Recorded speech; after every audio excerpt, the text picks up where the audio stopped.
What's up, Old Bridge? I'm Amanda. And I'm Alex, and welcome back to the Nightly Wrap-Up.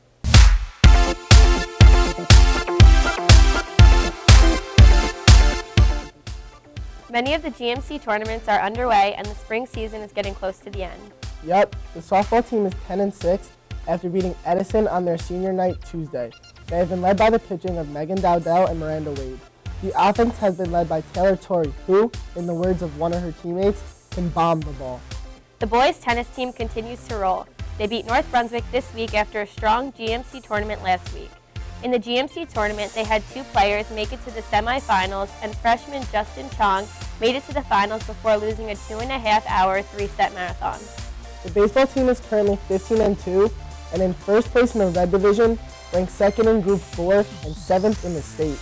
The team has been led by outstanding pitching staff, anchored by Brandon Abdul and Zach Adamisi.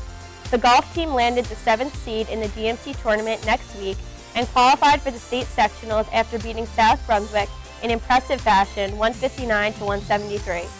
Tyler Testino and Eric Pizzuli both fired 38s. Hey Amanda, since you were talking about trees, I have a joke for you. I wasn't talking about trees. You were talking about golf. There are trees on the course. Go ahead. Why do you never see a hippo hiding in a tree? I don't know why. Because they're good at it. Boom. Anyway, the volleyball team beat East Brunswick this week to move into a three-way tie at the top of the conference. The team was led by Ronit Hemeranji and Dante Whipple. They begin their conference tournament and look to win another GMC championship. The girls lacrosse team beat Middletown South on their senior night this week to improve to 12-4. They are also in the middle of their conference tournament and take on North Brunswick tomorrow morning at 11 o'clock on Lombardi Field. The boys lacrosse team starts the GMC tournament this week, where they are the #1 seed. They played North Brunswick on Wednesday on their senior night and will play tonight at Lombardi in the GMC semifinals. Good luck, guys. As you know, last week the boys lacrosse team organized a game and fundraiser for Stephen Bartlett, a member of the team currently undergoing treatment for Hodgkin's lymphoma. The night was a huge success with over $40,000 raised for his family to help with the many costs associated with this illness. Check out these images from that night.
Great job to all of you who helped make that night a success, and our thoughts and prayers are with you, Stephen. In addition to it being an important part of the spring sports season, there's something else going on this season. Allergies? That too. But that's not what I was thinking. I'll give you a clue. Many students walking around with their faces buried in prep books. Sleep-deprived students using words like mock and memorizing formulas, dates, and names. Oh, AP season. That's right. Check this out. My name's Brooke, and I was studying for the AP exams by...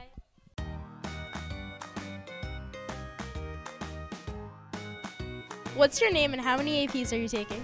I'm Erin, and I take 3 AP classes. I'm Bhavik, and I took 3 AP exams. I'm John, and I'm taking 4. Chris, and I take 2 AP classes. Shalon, I'm taking 3 exams this year. How do you plan on studying for these AP exams? Maybe get some sleep, look over my notes a little bit, eat a nice breakfast, and hope for the best. Hopefully God's on my side. Crying. And Twitter. Just writing essays, study guides, whatever our teacher tells us. Cramming the night before. Studying for a large amount of time the month before. Honestly though, you get a pizza, you open your book, and then read a page, eat a slice. Read a page, eat a slice. What's your name and how do you study for AP exams? I'm Sam Potts, and I dropped out in the beginning of the year. What advice would you give underclassmen that are taking APs next year? Don't take them. Make sure that you pay attention in the class because that's where you're going to learn all the information, and don't cram the night before because if you don't know it by then, you're not going to know it. If you want to be ready for the exam, pay attention in class, do the work as you go through the year. What's your name and what AP subject do you teach? My name is Mrs. Kim and I teach AP US History. My name is Mrs. Kelly and I teach the school's most popular, wonderful, most important class that you will ever have in your high school career, AP Psychology. How do you prepare students for the exam? We prepare throughout the year by constantly testing in a manner that is equivalent to the AP exam. I also introduce them to their best friend. But the most important thing with study guides and information, if they don't study on their own, they have to go through all of the study guide material, they have to do the reading, they have to do the note cards, and they have to do the outlining. What's your name, and if you were an AP teacher, how would you prepare your students for the exam? I'm Mr. Bennett, and I would just make them study real hard. What's your post-AP celebration going to be? On fire and burn all the note cards. Less crying, more Twitter. Gotta focus on that career of mine. Binge watch on Netflix. I'm going to Disney World. Good luck to all of you taking the AP test and get plenty of sleep this weekend. Mr. Obridge was last night and it was great. We'll let you know who won next week. We actually taped this on Wednesday, so we don't know who won yet. Well, that about does it. I'm Alex. And I'm Amanda, and remember, it's always nighttime in Obridge.